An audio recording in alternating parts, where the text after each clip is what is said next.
ಹರಿ ಓಂ ನಮಸ್ಕಾರ. ಎಲ್ಲರೂ ಹೇಗಿದ್ದೀರಾ, ಚೆನ್ನಾಗಿದ್ದೀರಾ ಅಂತ ಅಂದ್ಕೊಂಡಿದ್ದೀನಿ. ಇವತ್ತು ನಿಮಗೆ ಇನ್ನೊಂದು ಇಂಟ್ರೆಸ್ಟಿಂಗ್ ಆಗಿರೋಂಥ ಒಂದು ಕಥೆನ ನಿಮಗೆ ನಾನು ತಂದಿದ್ದೀನಿ. ಏನದು ಅಂತಂತಂದರೆ, ದಾಮೋದರ ಅಂತ ಕೃಷ್ಣನಿಗೆ ಯಾಕೆ ಹೆಸರು ಬಂತು ಅನ್ನೋದ್ರ ಬಗ್ಗೆ ನಾನು ಈಗ ವಿಡಿಯೋ ಮಾಡ್ತಾಯಿದ್ದೀನಿ. ಏನು ಅಂತಂದರೆ ದಾಮೋದರ, ಹೌದಲ್ವಾ?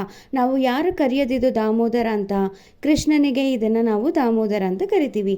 ಏನಕ್ಕೆ ಕೃಷ್ಣನಿಗೆ ಕರಿತೀವಿ ಇದನ್ನು ಅನ್ನೋದ್ರದ್ದೊಂದು ಕಥೆನ ನಾನು ನಿಮಗಿಲ್ಲಿ ಹೇಳ್ತಾ ಇದ್ದೀನಿ. ಏನು ಅಂತಂದರೆ, ಕೃಷ್ಣನಿಗೆ ಬೆಣ್ಣೆ ಅಂದರೆ ತುಂಬ ಇಷ್ಟ, ಹೌದಲ್ವಾ? ಅದಕ್ಕೆ ಯಶೋದೆ ಏನು ಮಾಡ್ತಾಳೆ, ಇನ್ನು ಕೃಷ್ಣ ನೋಡ್ತಾನೆ ಅಂತ ಅಂದ್ಬಿಟ್ಟು ಮಡಕೆಗಳಲ್ಲೆಲ್ಲ ನೀರು ತುಂಬಿಟ್ಟು ಎಲ್ಲೋ ಒಂದು ಕಡೆ ಕಾಣದೇ ಇರೋಂಗೆ ಬಚ್ಚಿಟ್ಟಿರ್ತಾಳೆ ಬೆಣ್ಣೆನ. ಆದರೂ ಕೂಡ ಆ ಕುಡಿಕೆನ ಬಿಡದೆ, ಅಂದರೆ ಆ ಮಡಕೆನ ಬಿಡದೆ ಹುಡುಕಿ ಹೊಡೆದು ಆ ಬೆಣ್ಣೆನ ತೊಗೊಂಡು ತಿಂತಾ ಇರ್ತಾನೆ. ತಿಂದ್ಬಿಟ್ಟು ಏನು ಮಾಡ್ತಾನೆ, ಮೈಯೆಲ್ಲ ಹಚ್ಕೋತಾನೆ. ಕೃಷ್ಣ ಹಾಗೆ ಅಲ್ವಾ? ಇದನ್ನು ಯಶೋದೆ ನೋಡ್ತಾಳೆ. ಯಶೋದೆ ನೋಡಾದ್ಮೇಲೆ ಯಶೋದೆ ಏನು ಮಾಡ್ತಾಳೆ, ಕೃಷ್ಣನ ಹಟ್ಟಿಸ್ಕೊಂಡು ಹೋಗ್ತಾಳೆ. ನಾನು ಎಷ್ಟೇ ಕದ್ದು ಮುಚ್ಚಿ ನಾನು ಬೆಣ್ಣೆ ಇಟ್ಟರೂ ಕೂಡ ನೀನು ಕದ್ದು ಮುಚ್ಚಿ ಅದನ್ನು ತಿಂತೀಯಾ ಅಂತ ಅಂದ್ಬಿಟ್ಟು ಇಟ್ಕೊಂಡು ಕೋಲಿಟ್ಕೊಂಡು ಹೊಡಿಯೋದಕ್ಕೆ ಹೋಗ್ತಾಳೆ. ಆದರೆ ಕೃಷ್ಣ ಪರಮಾತ್ಮ ಅಲ್ವಾ, ನಮ್ಮ ಕೈಗೆ ಸಿಗ್ತಾನ ಭಗವಂತ? ಖಂಡಿತ ಇಲ್ಲ.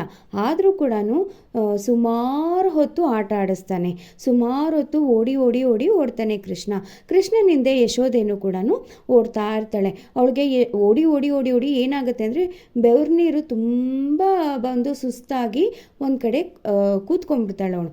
ಅದಕ್ಕೆ ಕೃಷ್ಣ ಏನು ಮಾಡ್ತಾನೆ, ಎಷ್ಟೇ ಆದರೂ ಅವನು ಭಗವಂತ, ಆದರೂ ಕೂಡ ಇನ್ನು ಭಗವಂತನ ರೂಪನ ಯಶೋದೆಗೆ ತೋರಿಸ್ಬಿಟ್ರೆ ಯಶೋದೆ ತಾಯ್ತನ ತೋರಿಸಲಾಗ ಭಗವಂತ ಅಂತ ಪೂಜಿಸ್ತಾಳೆ ಅಂತ ಅಂದ್ಕೊಂಡು ಕೃಷ್ಣ ಏನು ಮಾಡ್ತಾನೆ, ಅವಳಿಗೆ ಸಿಗೋ ಥರ ನಾಟಕ ಮಾಡ್ತಾನೆ.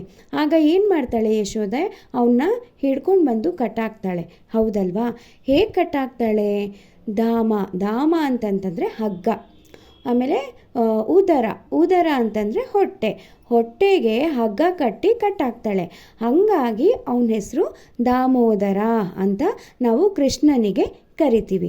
ಈ ಕತೆ ಚೆನ್ನಾಗಿದೆಯಾ? ಈ ಕತೆ ಚೆನ್ನಾಗಿದ್ದರೆ ನಾ ಯಾವಾಗಲೂ ಹೇಳೋ ಹಾಗೆ ನನ್ನ ಚಾನಲ್ನ ಸಬ್ಸ್ಕ್ರೈಬ್ ಮಾಡ್ಕೊಳ್ಳಿ, ಲೈಕ್ ಮಾಡಿ, ಕಮೆಂಟ್ ಮಾಡಿ, ಮತ್ತು ಇದು ಆದಷ್ಟು ಜನಕ್ಕೆ ಶೇರ್ ಮಾಡಿ ಅಂತ ಒಳ್ಳೆ ಮಾಹಿತಿನ ಅಂತ ಹೇಳ್ತಾ, ಮತ್ತೆ ಇನ್ನೊಂದು ಇಂಟ್ರೆಸ್ಟಿಂಗ್ ವಿಡಿಯೋಂದಿಗೆ ಮತ್ತೆ ನಿಮ್ಮನ್ನು ಭೇಟಿ ಮಾಡ್ತೀನಿ. ನೀವು ಸಬ್ಸ್ಕ್ರೈಬ್ ಮಾಡ್ಕೊಂಡಿದ್ದ ತಕ್ಷಣ ನೋಟಿಫಿಕೇಷನ್ ಬಟನ್ನ ಆನ್ ಮಾಡ್ಕೊಳ್ಳಿ. ಆಲ್ ಅಂತ ಕೊಟ್ಟಾಗ ನೋಟಿಫಿಕೇಷನ್ ನಿಮಗೆ ಆನ್ ಆಗುತ್ತೆ. ನಾನು ಯಾವುದೇ ವಿಡಿಯೋ ಹಾಕಿದಾಗ ನಿಮಗೆ ಫಸ್ಟ್ ನೋಟಿಫಿಕೇಷನ್ ಬರುತ್ತೆ. ಈ ದಾಮೋದರ ಕತೆ ನಿಮ್ಗೆ ಇಷ್ಟ ಆಗಿದೆ ಅಂತಂದರೆ ನನ್ನ ಚಾನಲ್ನ ಸಬ್ಸ್ಕ್ರೈಬ್ ಮಾಡ್ಕೊಳ್ಳೋದು ಮರಿಬೇಡಿ. ಮತ್ತೆ ಇನ್ನೊಂದು ಇಂಟ್ರೆಸ್ಟಿಂಗ್ ವಿಡಿಯೋಂದಿಗೆ ಮತ್ತೆ ಭೇಟಿ ಮಾಡ್ತೀನಿ. ಹರಿ ಓಂ.